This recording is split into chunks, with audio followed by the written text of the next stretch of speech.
Oh god, I tripped on my own microphone. What? I don't know. Guys. Are you saving up for that joke? No, it was off the cuff. That's how you know it was good. Wow. We have a show for you today, guys. Off the cuff humor from both of us, I bet. It's true. I'm just waiting to give you a joke of equal quality, I bet. Hi. If High you quality. could even top that. Guys, welcome to the Sons of Idiot podcast. Week? A lot. It's one of those weeks. We're in the hot summer days of Johnny, we call it. Yeah. Sweet Johnny juice. Real hot, real humid. Wait, if you're Japanese, would you say Junei? They probably have a whole different name for it. That doesn't seem very likely. Yeah, they probably don't use the English name for months. They probably figured it out before English happened to them.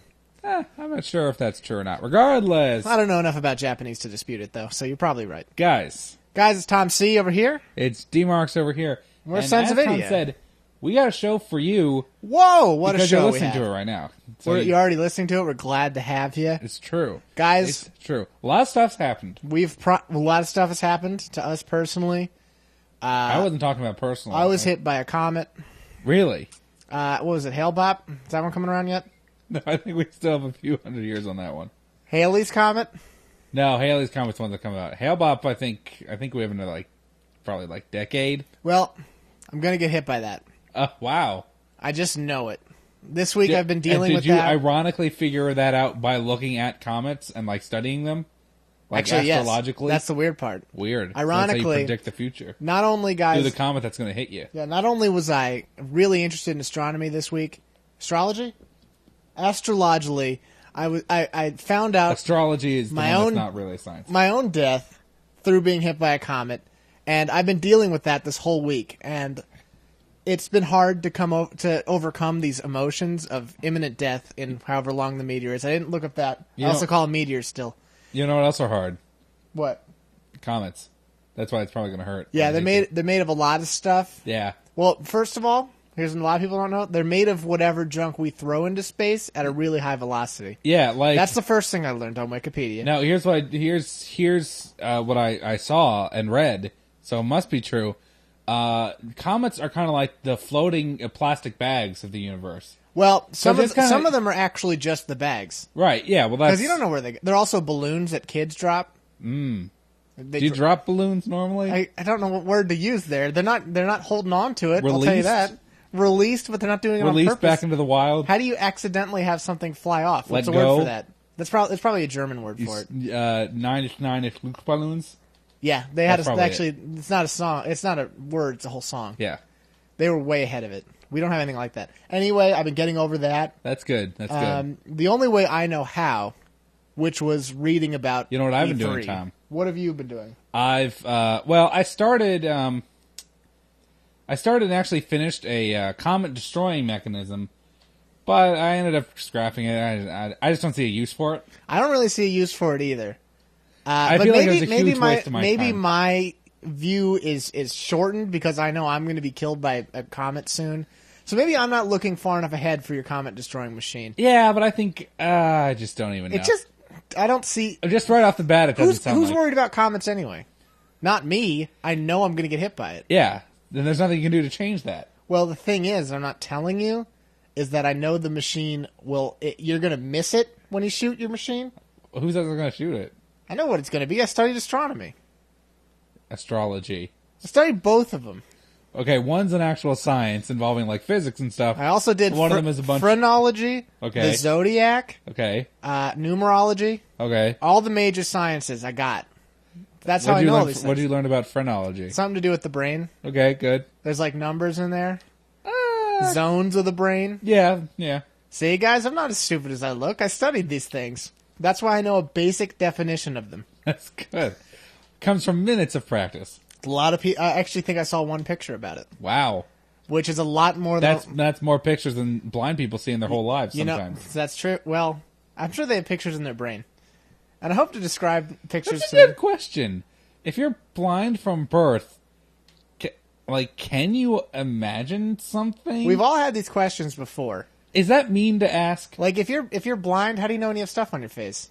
You just feel it? You might have to feel it. But, If you've never seen anything... Dude, you want a real-life story? Okay. The other day I came into work and people were looking at me weird, and then I went to the bathroom and realized I never got the toothpaste off my face Oh, that's the worst. from when I brushed my teeth earlier that day, and I looked like a rabid dog. And I was like, how did people not send me home already? One I time... they just killed somebody. One time I came into work. I had a gaping flesh wound across my forehead. Really? Brain matter was coming out, yeah. They sent you Everyone home was looking at me. They sent you home for that one? I was so embarrassed. Well, it's pretty embarrassing. Yeah, it was. Pretty embarrassing. Guys, you just have no idea. You know what else was embarrassing, though? What? The Xbox One. Come on. Come on. Guys, E3 was last week. And as promised, we're going to talk a little bit about it. Guys, if you're on any forum at all, period, you've probably... The Roman forum? I don't think you're helping right now. Oh, sorry. I thought we were still in joke time. Did the Romans have E3? Did they?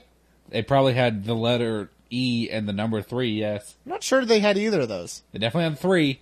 They probably called it something else. It was probably Try. Probably. Tries everything these days. Anyway, what was I going to say? Oh yeah, if you've been on any forum, anything at all, everyone's just sitting there zazzing about how lame the Xbox One is. And guys, we told you before, we're not newscasters, we're analysts. We're analysts, we're pundits. Is that what a pundit does? They analyze things, yeah. Nice, dude. Then we're that thing that he said. Also, I stand by firm that we're whatever he just said. Also, we're punters for the NFL. Yeah, that's actually true. I've always said if I would have any career in the NFL, I'd be a punter. Yeah. Or a backup punter. I would be coach. You think so? Yeah. D. Ditka, we'd call you. I'd wear a funny hat and They have regular hats, too. corncob pipe. I think they don't use corncob pipes anymore. But how else are they going to know? Smoke signals, you're right. They do need something for that. That's really smart, actually. It's not terrible. Anyway, guys. Yeah, So anyway, E3, guys. that happened. That So was a thing. Xbox One's obviously showing off, and A lot so of is people, the PS4. A lot of people giving sass. Everyone on the Reddits, the 4chans, they've been talking smack about this Xbox One. And And if you guys, ask me- I'm on board with that If a you little ask bit. me personally, just looking at it superficially, Superficially? if you ask me superficially, Hey. I don't see how anyone could think that Xbox had any kind of victory there, you know? No, and here's the deal, guys. I've done a little bit of the research. We are professionals here. I've done a little of the research about what the system is trying to offer, and what my basic conclusion about E3 is that apparently nobody knew how to sell the product they had. Yeah, that's one thing that you said is that it was just poor marketing all around. Because they have something that isn't totally awful, and everyone on stage just wants to tell you how awful it is. And everyone and give the impression that it is awful. Because here's the deal, guys. I'm not indoctrinated to the Xbox. I've told you before on the other episode, I think it was the last episode, that I don't plan on buying this thing. Yeah, that was the last episode. And the thing is, I still probably will not. I still like the PS4, but the short version of both the systems is the PS4 is it's back here where every gamer still is. It wants to be what the gamers want right now. The 360 is trying to make you want something you don't want yet, which is kind of the thing, and they're having a hard time explaining what it is you want. And I'm going to tell you why it is that this isn't such a bad thing. Go ahead, Tom, because I'm skeptical at best. So, first of all, I watched this interview with a guy named Major Nelson, who is a pretty famous Xbox, I don't know if you want to say journalist. He's not a journalist. He's hired by Xbox to talk about things. He used to do gaming videos on Xbox Live. He's actually a pretty approachable, nice-looking guy. Not nice-looking. He seems like he's nice. He's a handsome man. He is handsome, but he seems like a nice guy. He's human, which was something that was sorely lacking from anyone at E3. And the thing is, he kind of did a Q&A with a girl named Skydart, who's still really hot. Look her up if you get the chance. Okay. But anyway, she was asking him questions that came off of Reddit. And I'm sorry, guys, I keep mentioning Reddit. Blah, blah, blah. But anyway, the point is, he gave some really real answers about why these things aren't terrible, and even people were asking questions like, this sounds awful, and he was like, here's why it's not awful. Right. Anyway, let me give you the quick, down and dirty version here. The Xbox 360, the Xbox One is a terrible name, by the way. We can still all agree on that. But the short version is, imagine... I think we're past the short version now. I'm sorry. Imagine a box that has Steam on it. Okay. Okay, now imagine your account could be accessed from any of these boxes with Steam on it. Now imagine you were going somewhere where there was an Xbox. Okay, now you can play your game anywhere. After you have purchased a game, it is on your library and you can play it from any Xbox anywhere at any time. That's the one big thing they didn't talk about at all. And here's the second part of that story, which kind of also makes it very attractive. And for some reason they didn't talk about this almost at all, and I think they're still a little confused about how they want to implement it, but the Xbox One also has this thing called the family plan. It's like a family sharing thing. And what it is... Does it come with a 2-liter bottle of soda and a side order of breadsticks? No, it comes with hot wings. Oh, nice. But the thing is... Well, that's got somebody beat right there. Yeah, I'm on it. I'm on it for that. The thing is, you buy games, right? I do sometimes, yes. And you have this console, we're saying, in this hypothetical situation. All right. You didn't get an advanced one. Okay. And you have friends. We're just going to say, for this example, that you have friends. A bold-faced lie, but continue. You can put people into a family network, air quotes for the people who can't see it, and these people in your family network, you can let them borrow games digitally, because they will then have access to the games you bought, and they can then play them. And it's almost not that, it's like not that restrictive in how they're doing it either. Because, like, I don't think they need the 24-hour, thing with the online or whatever. I think as long as you're online, you can play the game that your friend's letting you borrow, quote-unquote. Right. And so, essentially, people can share games a lot easier in that regard, and it's kind of nice and kind of neat. And the whole point of it is supposed to be, this Xbox situation, the whole point of that, is that it's supposed to be, like, you have a console, but, like, really, you're buying an account, and you're buying the games on a profile, like, as if you had Steam. And so this stuff's going to follow you forever, and it can follow you to a next generation of Xbox if they make one or whatever. And it's just going to always be your profile, and always going to be your games. And so you can't trade them in necessarily, because it's like Steam in that you own them. And you can't trade in Steam games, obviously. And I like that. But like, I know what you're saying. It's not attracting me as a customer. Can I talk? Just 1 second. It's not attracting me as a customer, but that's the point they never got across. Now I'm done. Okay, that's cool and all, but here's the thing. And I realize this isn't exactly like super appropriate, but Steam is free, and an Xbox One is $5,000. The price point. Well, Steam. Well, that's Steam. It's on a computer. Well, yeah, it requires a computer. But the point is that first, that computer can do other things. First of all, that's a good point. Second of all, the Xbox One can do other things too, but not as well. And I wouldn't want to do them on them. Theoretically, you could do it possibly as well. Regardless, the point is, the price point just seems too high for something like that, especially for something that seems so less software like necessary. Because if you're buying all of these games and you're putting them on this magic cloud, it's cloud. It's a lot of cloud-based stuff. Yeah, you're putting it as a cloud. I feel like I don't need to be paying as much for something where it's not as much physical, periphery. Well, the system still has to be powerful and still has to be a certain amount of hardware. Yeah, and I do realize that, but $500 just seems too much. I don't think anyone wants to pay $500. Well, here's the real kicker. That is, you then have to pay for a premium service, which also is no fun because Steam is not a service you pay for. That's true. It's 100% true, and you could do the same thing with Steam that you do. So you have to play. Do you have to pay for it to play any of your games? No, oh, sorry, no. You don't have to pay for Xbox Live, I think, in order to play your games. Okay. Because that would be outrageous. There's no way they do that. Yeah, no, sorry, you don't have to pay for that part of it.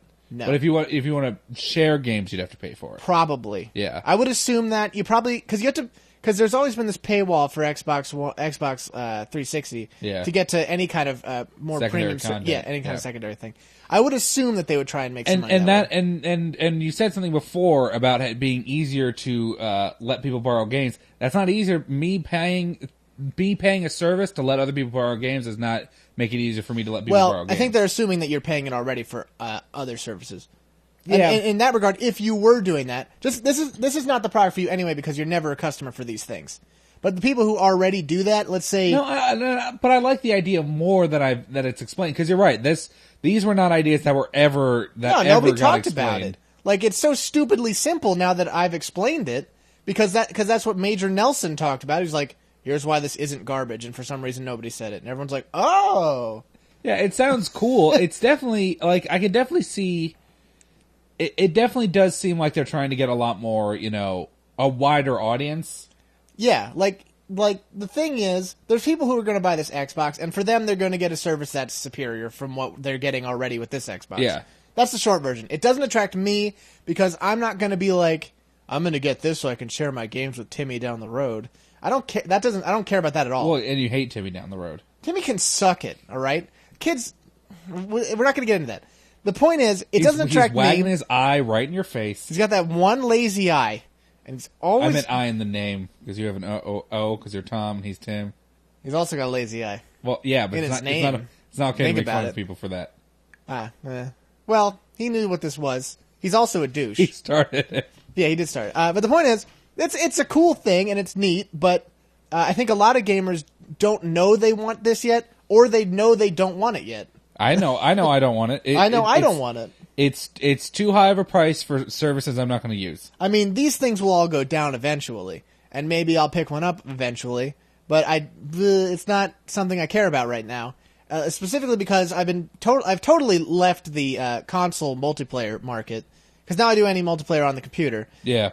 Which just, it's always free and it's superior in every single regard. I don't really do multiplayer that much anyway, so. Yeah, so you're not going to attract me to a multiplayer thing like that. If you're going to be like, but there's going to be a new Halo, I can play 4 for a longer time. I don't care. Someone can bring over their Xbox One and I can play the new Halo on it, whatever. Like, there's nothing they can release that's going to attract me to their system. That's true. Because, first of all, the price is too high, like you said. It was too high. $500 is too high any time. Like, I never will have that much money for a console. You know? Yeah, no, I got you. And, like, I'm not interested in the premium services. I'm not interested in even as cool as these things sound, I'm not interested in that service. So, you know what I'm interested in, though? What? PS4. I'm going to get Well, let's talk a little bit about that. Let's do that, because we got it. We got Xbox. I just hope we did it. I hope we clarified it a little bit. Xbox, we did it.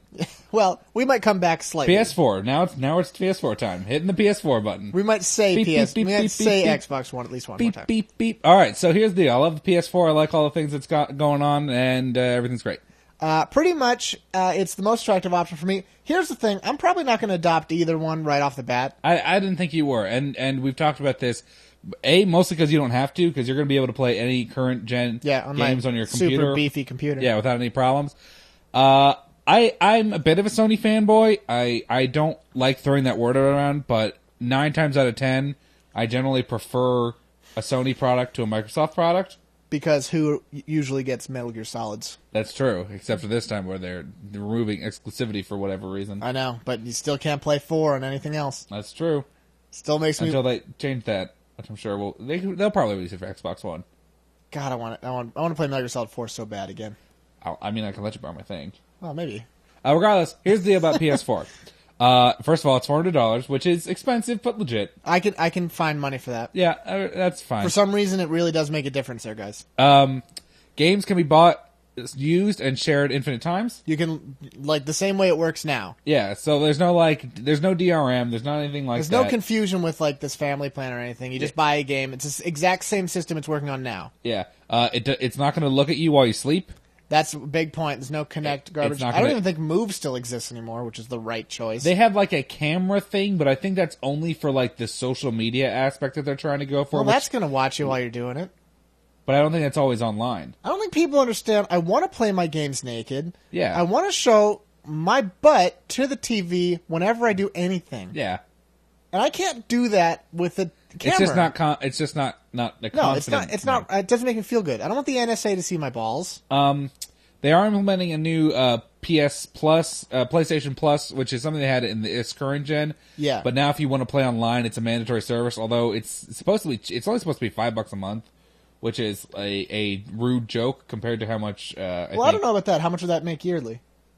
$60. Well, yeah, Xbox Live is $60. Oh, I thought it was more than that. No.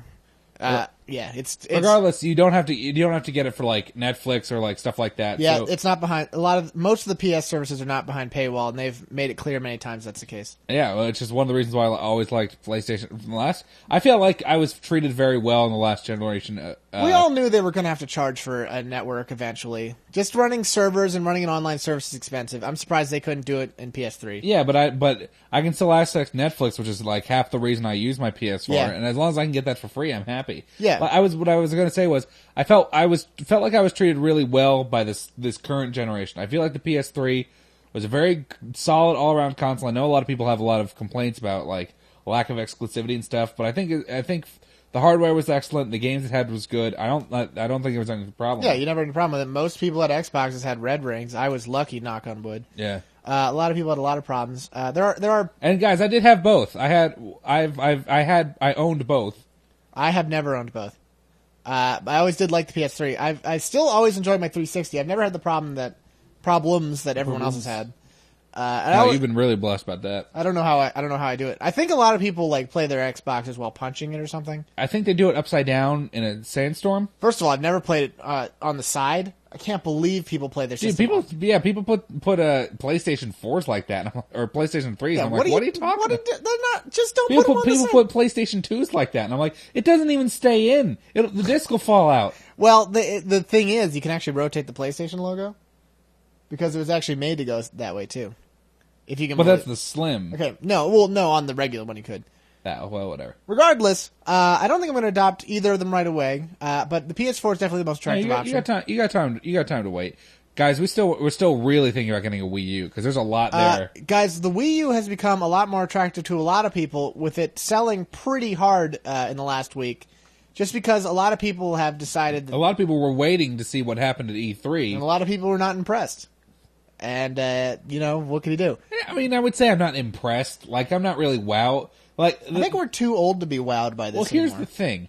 Like, I was wowed by how bad Microsoft's stuff all sounded. Dude, the key is you can't hire a robot to advertise your product. That's true. But what I was actually going to say was, like, all the stuff that Sony was saying, I was like, yeah, I kind of expected you to do that. Yeah. Like, that's what you had to do to keep me as a customer. Yeah. They didn't screw up their advantage. Yeah. So it's not like I was ever like, oh man, I don't have to pay for Netflix. I was like, yeah, you're right, I don't have to pay for Netflix. That's exactly how that's going to work, That's friend. how that worked. In other news, they announced Smash Brothers, the next one. Kerfluffle? I don't think it's actually called Kerfluffle. No, I don't think it is either. If you can believe they didn't do it. They didn't call it Kerfluffle. It's called, like, I don't know what it's called. Isn't it Super Smash Brothers All-Stars? They sure call it that. Yeah, so they've announced 3 new characters. You got Megaman. Animal Crossing Man. And Wii Fit Trainer Female. Yeah. Who actually has a lot more character than you'd expect. She's not like just some... Because, like, I never played Wii Fit, but I gotta imagine that character was non-existent. Pretty straightforward, flat character. But they make her look like an actual fun, like, real person in the thing. Well, she was always supposed to be like... she was always supposed to bring at least some liveliness to it. What was always unacceptable was when you were doing it and you're like, yeah, time for Wii Yoga. And it would be like, hello, I'm the male trainer. We decided to mix things up today. And I'm like, cancel that, return to menu, and go back in. Hey, guys, let me tell you when we'll mix it up. That's not what... I'm the mixer here. I'll mix it. I got the blender. You mix nothing. You remain in the corner of the software where you belong. Guys, speaking of mixing and keeping it fresh, should probably take a break right here. Ooh, nice. We're gonna keep it real fresh. Next segment, I guess. I screwed up my advantage there. Just cut our losses.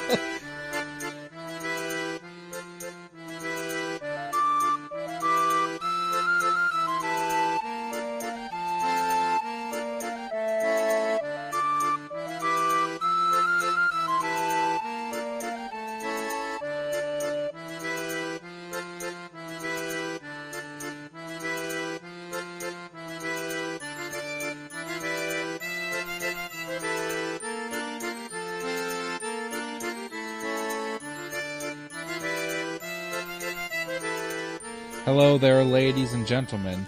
Hello there, ladies and gents. Are you ready to rock? Are you ready to rock? Guys, we're back from outer space. We just song reference after song reference. Dude, I think I say we're back from outer space like every episode. Dude, at least twice an episode, I think. Yeah, probably.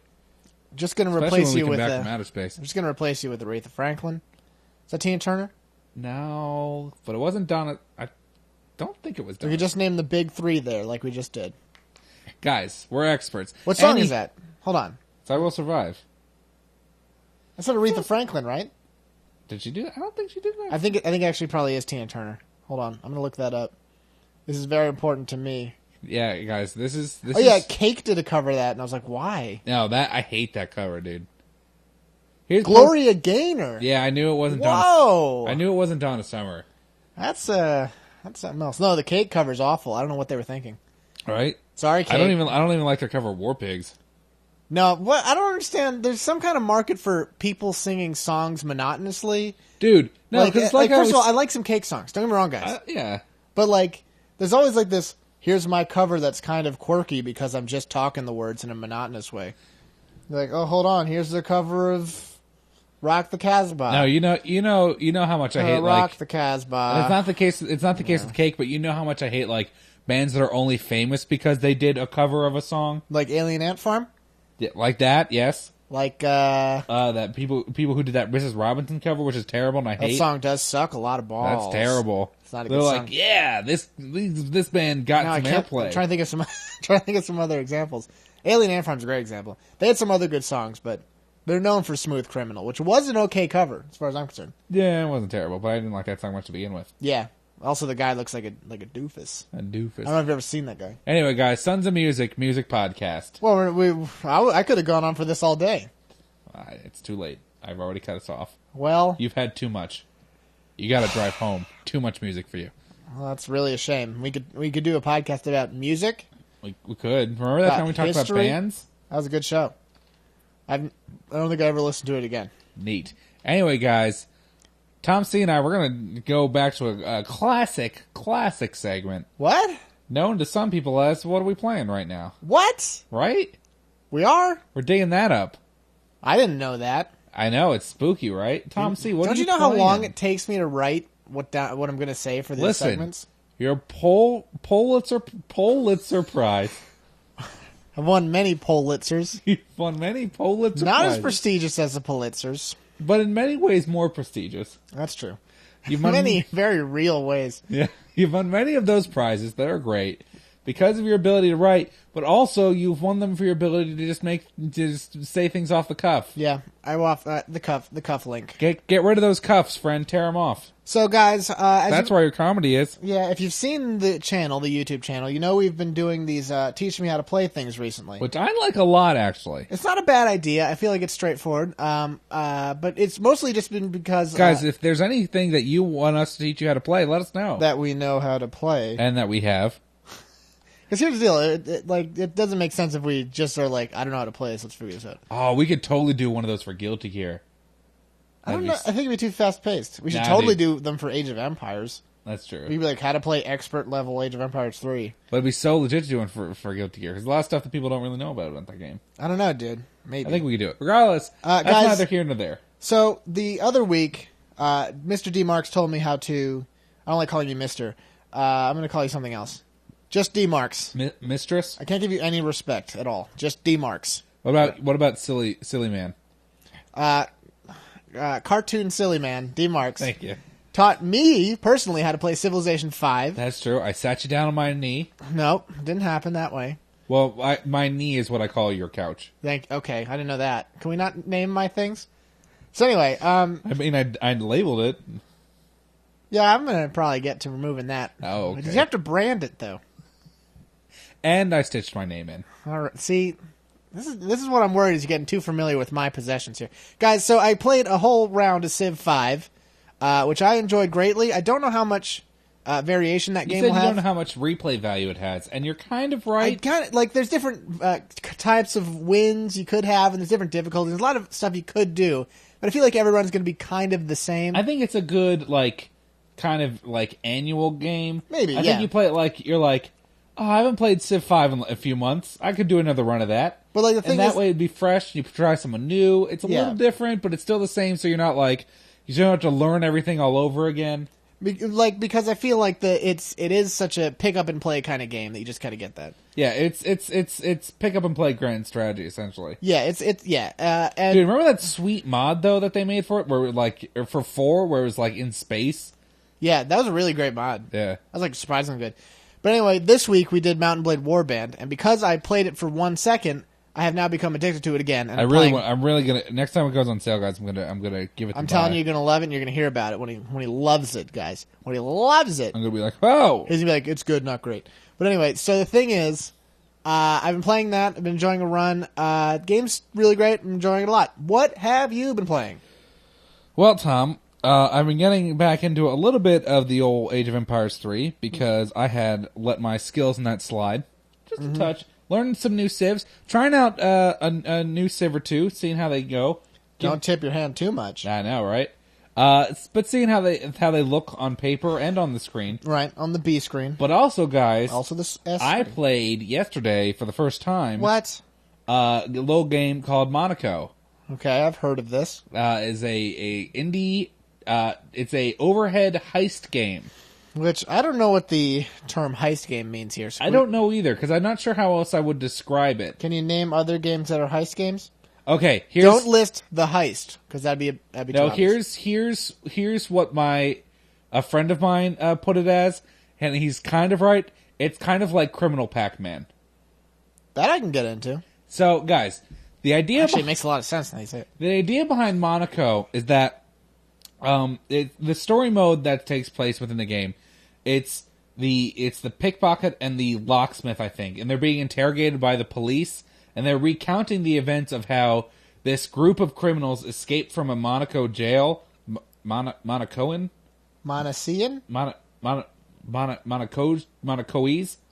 They escaped from Monacoese jail, and it's just basically Monocasic. Maybe. Monocasaic? I think Monacoese is the best. Right. They escape from jail, and they have to... If I think of some more, I'll bring them up. Yeah, please don't. They escape from this jail, and they're trying to find their way out of the city so that they don't get recaptured. And it's... All of them is just this... It's this... Ends up being this huge heist where you go through, like, different levels and stuff, and you unlock new characters by, like, rescuing them from jail, or, like, one of the guys who get out of a psych ward at a hospital. How many characters are there? There's a good amount, actually. I think there's probably like 8 or 9. Really? Yeah, there's a lot more than I thought. It's a surprise for a game that's so simple to learn. There's a lot of nuance, which is very good. Is it like Othello, in that it's days to learn, years to master? I would probably... No, it's probably shorter than days to learn. All right. I have to ask the Othello question every time. Yeah, that's fair. But yeah, the idea behind how the game works is that you and up to 3 friends are trying to pull off this heist, and you can each choose one of the however many classes there are. I honestly don't know, and each of the classes can do something different that brings to the table that is helpful for the team. Right. Por ejemplo, one of the characters. That's how we got that Latin Grammy, guys. It's true, and the Latin Emmys. Oh yeah, I didn't know. We didn't mention that. Yeah. The class I like playing as the most was definitely the Gentleman, which is a character who always has a disguise feature, so that whenever you walk by like guards or anything, you're not instantly identified as an enemy, but you have a little disguise meter that goes down when you do suspicious acts like running or like trying to pick open a lock, so it makes people get more suspicious of you, and then when your disguise meter goes all the way down, it alerts the guards, they come chasing after you, and you have to run away. And the funny little diddly piano music plays in the background. Like, but you also have the pickpocket, who has a monkey that he uses to run around and collect coins. That's not what I would have thought when you said pickpocket. Right? Wouldn't have gone monkey right there. But there are coins in each level, and the coins allow you to use your items that you have more than once. So getting coins is very beneficial, especially if you want to get like achievements and stuff. So what the pickpocket is very good at getting coins because the monkey can slip into places where there are guards and they won't instantly attract attention from people. Right, because everyone's seen a monkey before. Yeah, it's the normal one. Well, I think the idea is that the monkey's small enough it can avoid detection. Oh, right. Locksmith is good at picking locks. Don't really need to go too much into that. The Lookout class it has a passive ability, because the way the game works is that you can only a little bit of the map is revealed at a time. So basically, if you're in a room, if we're trying to pull a heist in your house right now, The only area that would be illuminated is the room that we're in. And we don't know what's going on out there in that hallway because we're not there. Okay. What the lookout is bringing to the table is she illuminates a lot of the map. Even if she's not in a room, you still get an idea of what's going on around you. So it's very good at planning routes to escape and sneak around and stuff. Okay. I may have missed this. What's the actual goal of each level? The goal of each level is to accomplish an objective and escape. Okay. In one of the levels, we had to break into a... Are multiple people playing this at once? Yeah. You're How all does that trying to work? pull off a heist together. How do you do that? You can do it online, or you can do it just local multiplayer. Really? Yeah, I played on Xbox, so... Oh, yeah. I didn't know it came off the Xbox. Yeah, I probably only came ever saw it on Steam. It probably came out for PS2 or PS3 too. PS2 is getting it now. Yeah. You have the lookout. You have the mole, which is one of the funnest classes to play. A friend of mine really liked it. What the mole can do is, so there are things in this game called walls, and what the mole can There are do things in real life called walls, too. really, that's a lot. That's crossover there. Yeah. And what the mole can do is the mole can just break down a lot of walls. It makes a lot of noise and attracts a lot of attention. But in one mission we were doing, we had to get to a escape route that was on the other side of this wall. And had we not had the mole there, we would have had to go all the way around, do like a bunch of loop-de-loops and stuff. I was the mole. I just broke down the door right next to where we had to escape, and we just walked out. And it was hilarious. And then the last class that I saw was the hacker, which there's electrical outlets in each level. And what the hacker can do is he can interact with the electrical outlet and create essentially like a virus that goes into like cameras and laser systems, and he can shut them down so that your guys can sneak past it. That's pretty cool. Yeah, it's a really fun game. There's a lot more to it than I thought there was going to be, and it's really a lot of fun. And there's also the cleaner, who if you sneak up behind a guard as the cleaner, he knocks them unconscious, which creates a very strange cracking sound. Which is weird because they only fall asleep, but like it's a really gruesome Maybe it's opening a bottle of chloroform. Possibly. I'm going with that. Yeah, it's children's chloroform, so it has a special. I'll give you this bottle of chloroform. All right. But it's got a lot of nuance to it. It's a lot of fun. It's very tense, and it's all like pixely, so it has that kind of charm going for it. Got a retro look. Yeah. But it's a lot of fun to learn. If you have friends to play it with, you will not be disappointed. D-Mark says, days to learn, years to master. I actually said the opposite of that. Well, years to learn, days to master. Once you learn it, it's very easy to figure out what's going on. That could be true. But yeah, it's a lot of fun. I'm not sure how much it costs or anything. I played it over at a friend's house. I think it's always on sale on Steam. I think it's only $10. Yeah, I know it's a pretty popular indie style game. Yeah, it was all over Steam for a while. Yeah. But yeah, if you're looking for $10 and you got some friends to play, it's a good time. Also, Penny Arcade did a comic about it? Yeah, Penny Arcade did a comic. That's actually how I know about it mostly. Which is weird, right? It's Actually, it's not the first thing you've liked because of Penny Arcade. Is that true? I think so. Well, that's not like because of Penny Arcade. Can't remember it exactly. I think there's been things before that you've said. Anyway. Dude, okay. Also, guys, if you're looking to gift us something... What? Now we're doing this? No, not really. But there's a game I've heard of, and I've never tried it, but it sounds really, really cool. And I know we don't normally talk about this kind of stuff, but why not? It's a game, and I think it sounds cool. Go on. It's a game called Artemis. I have no idea. Have you ever heard of it? Okay. I've never heard of this. Basically, what happens is you buy a copy of Artemis, and you can give it to up to 5 other friends on their computers. Uh-huh. And what you do as Artemis is you and your 5 friends are the crew of a spaceship. And each computer is like a spaceship station, and you have to decide what to do, and you get prompts on your screen, and you have to tell other people what's going on with your system. That could be neat. It sounds really cool. I'd be really interested in playing it. There's a lot of talk amongst my friends about us all pitching together and buying it because it sounds really new. Dude, here's my problem with multiplayer games. Is that you have to have friends to play it with? Well, the thing is, my friends do play some games online, and I'm like, I don't feel like doing anything with anybody right now. And when I do feel like doing stuff with other people, it's 4 a.m. People will be like, we're going to play a multiplayer game, it's 10 o'clock, and I'm like, no, dude. Dude, here's the last... Wait 3 hours. Dude, here's the last online game I played. Are you ready for this? Yes. It was Call of Duty Modern Warfare 2. That's how long ago that was. God, that was a good game. It was a great game, but I haven't done really online multiplayer since then. Dude, I've done online multiplayer, but I haven't done with friends. Oh, okay. Which is weird, because, like, I'll play BF3 or whatever sometimes, but, like, my friends are like, yo, join our game, and I'm like, nah, dude. Nah. Yeah, I just never... I don't know why. Maybe I hate my friends. But the thing... I feel like it's a commitment, though. You can't just leave. Yeah, that's true. Multiplayer, like a public server, you're like, what's up, guys? Dude, that friend of mine, he used to do that religiously. He would always, like, get a bunch of friends. He would play Halo every night, or every once a week, every week. Well, we sort of do that with Age of Empires. Well, yeah, but it's somehow different. It's in no way different. I feel like it is different somehow, which is weird. I know it really isn't, but it feels different to me. Because they're different games. If you're going to go with that, that's fine. I'm trying to help you out, man. I don't think they're different at all. Well, because we're not, like, forming a party and fighting people online. Oh, is that we're what fighting against each other. You didn't tell us that part. That's true. I don't play Halo, so I didn't know if that was an assumed thing or not. I don't know. I don't know. So, guys, if you're ever on Steam and you want me to play a game with you, I'm not going to do it. That's a Tom C. guarantee. This was a long build-up. That is a Tom C. guarantee. People are like, yo, dude, I see you also have this game. I'm not going to play it with you. Because I don't play with my best friends, guys. I just don't do it.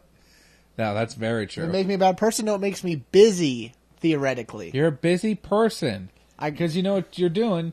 You're reading emails. I'm reading all the meetings of the evils. Mountains, not meetings. We do get some meetings in emails. That's not true. many, though. We get invited to witch covens a lot. What did you say the first? It was meetings? Meetings. Meetings sounds like a food. Yeah, it's like entrails. See, I was saying it was more of like a Hot Pocket style thing. Oh, like meetings. Yeah. I got that. Yo, dude, how coming home from school, Mom, did you have the meetings? It's like steakums. Yeah, kind of. Well, yeah, it's like if you had I imagine it's a crusty thing stuffed with basically a Hot Pocket. That's Yo, did you ever get? They used to have like toaster strudel like shaped things, but they used to have like ham and cheese ones. I kind of remember those. We're called toaster pastries. Were they called toaster sandwiches? No, you're thinking of Uncrustables. I never ate Uncrustables. I never did either. I like crust. Yeah, what's the problem? I don't know. I don't need anyone to make me a sandwich. Don't get me wrong. It's essentially just a peanut butter and jelly dumpling, which I like. No, I like that idea a lot. I would like to make my own of those. But let's pro tip. If I made a peanut butter dumpling in like a bread thing, what's stopping me from putting that in ice cream and being delicious? I don't think there's too much stopping you. Would bread make that a weird thing? I think Question 2, what if I fried it and then put it in that's what I'm saying. Well, yeah, because a lot of times when dumplings are fried. Yeah. So if you had a piece slice of bread, you put some peanut butter on it, you kind of roll it into a ball, put some batter in it, and then fry it up, and then put that on ice cream. That's a no-brainer. Yeah, but what if you don't have a fryer? Pan fry it. What, I don't know how to pan fry. It's easy. I'll teach you sometime. All right. You're kind of a cooking guy. That's true. That's just, that's just what I'm saying. Anyway, guys, whatever. Send us emails. You know what are really good? Fried Oreos. Dude, when was the last time you had a fried Oreo for real? I've only ever had it once. Yeah, the problem is I went to World War II weekend with my dad, and he was like, yo, they got fried everything. You want something? And I'm like, yes, but I can't eat it. He's like, fried Oreos, it sounds great. And I'm going to have one. I'm like, come on, man. You know what it's like. He's like, oh, funnel cake. Let me wrap a hot dog in that. And I'm like, come on. I want that. What would be... by the way, a funnel cake wrapped hot dog would be unbelievable. Well, what would you... I don't feel like that'd be the optimal thing. It would still be fine. What if you... Yo, what about powdered sugar on a hot dog in general? I'm not down with that. I am down with it. What if you had a funnel cake, you kind of let it cool off a bit, then you essentially made a Choco Taco out of it? Put some ice cream on there, and then just like Munster. Yo, here's what that sounds great. Here's what I'm kind of thinking of. What if you had like a fried Oreo kind of thing? Okay. But then you kind of made it into a hot dog bun, and then you kind of croissant dogged it. You know what I'm saying? It's kind of a lot of work. With an actual hot dog? Yeah. A croissant dog, the croissant part is a fried Oreo. I don't like that. That's a salty sweet situation. Yeah, I feel like it'd be different, though, because it's not just sweet, it's chocolatey sweet. Here's what would be good, though. Deep fried Nutter Butters. That's got to exist. Right? No one's leaving that one on the table. Guys, you know what else would be great, though? Probably if we shut up and got to the speed reviews. Guys, the top 10 RTS is decided by someone. Number 10, Age of Empires 2. Age of Empires 2 is a classic. If you don't know this game, you aren't playing RTS games, I guess. So play it. 10 out of 10. Command & Conquer 3. Command and Concur 3 is you have to learn how to command and concur with your people, and you agree with them, and then you tell them what to do. And it's a great game. 7 out of 10. Number 8, StarCraft 2. StarCraft 2 is a sequel to StarCraft 1. It's a game where you play StarCraft, but it's the second time you're doing it. And there's more ships, but there's also less ships that people like. So everyone hated it. 1 out of 10. Age of Empires, triple. Age of Empires 3 is 3 times as good as Age of Empires 1, so obviously it gets a 30 out of 10. Number 6, Total Annihilation. Total Annihilation is a game that I've heard of before, but I've never played it. 1 out of 10. Empire Earth. Not as good as Age of Empires. I don't know what's doing so high up on this list, but apparently it's super great, so it gets a 9 out of 10. Number 4, Warcraft 3. Warcraft 3 is a game that isn't World of Warcraft. Don't ever say it is. Don't say it is. Don't. Is that something people actually say? 3 out of 10. Supreme Commander. Supreme Commander, you're the Supreme Commander. Like no one's better than you. You're the Supreme Commander. Gets a 7 out of 10. Number 2, Company Heroes. Company Heroes is a game about, well, actually, it's really awesome. I'm not even going to make a joke about that. 10 out of 10. StarCraft. I think that's debatable. I mean, I don't think it aged well. We didn't write the list. I would say 10 years ago, 10 out of 10. Guys, we did it. We did it once again. We'll see you next week.